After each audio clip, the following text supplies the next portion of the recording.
The destructive effects of early sexual activity are familiar. They include sexually transmitted diseases, teen pregnancy, and premarital childbearing. Increasingly high statistics of teenage pregnancies and sexually transmitted diseases in the youth of the United States continue to rise.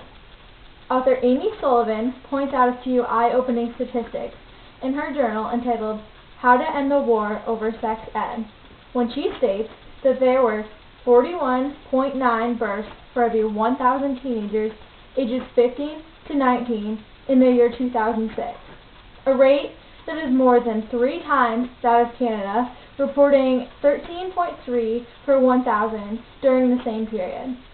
In the last 6 years, these alarming rates have continued to climb in the United States, yet sex education efforts remain stagnant.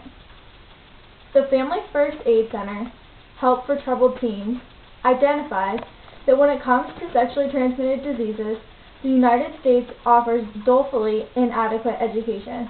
The proof is in the fact that the Centers for Disease Control reports that 19 million new sexually transmitted disease infections occur every year. However, more alarming is that nearly 50% of these new cases are young individuals between the ages of 15 and 24. Continuing with these statistics, the American Social Health Association reports that half of all new HIV infections occur in teenagers. It is apparent that many of the current and most disturbing STD statistics could be reduced with proper education on sexual activity. The demeanor of sex education program and the accountability regarding the subject material should be serious and in-depth as any other class centered on health and science. Such a serious subject should not, under any means, be encapsulated within a few days. Numerous public schools across our nation force sex education, safety, and information into The Talk, which informs youth about where babies come from and how when a man loves a woman. These talks do not encompass the most important factors of sexual education.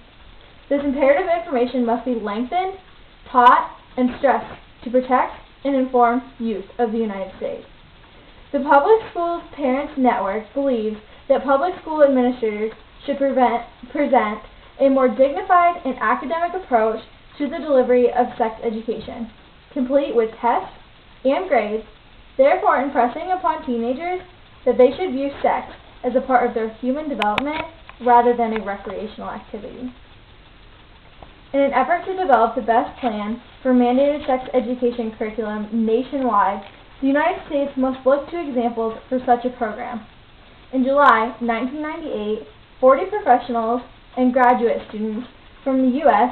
set out to learn about adolescent sexual behavior and responsibility in other countries. What they found was the most successful sex education programs working in the countries in which they were created. Sex education is working, and these countries prove to be prime examples of this claim.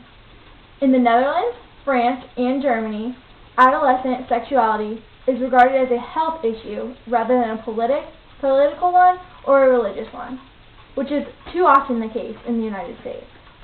An overwhelming majority of the people and institutions in these countries studied support sexual health.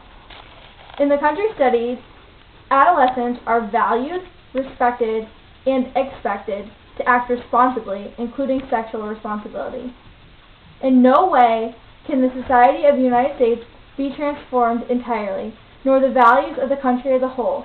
Yet we can educate youth on ethics instilled in the countries studied and apply them to American teenagers.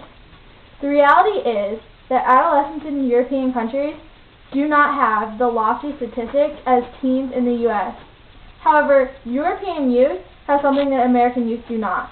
They are immersed with positive messages aimed at helping them avoid unwanted pregnancies, along with sexually transmitted diseases and infections, coupled with an informative and preventative education about sexual activity. We must give youth the right information to help them make informed decisions about sex. A national curriculum for sex education in public schools should be mandated throughout the United States.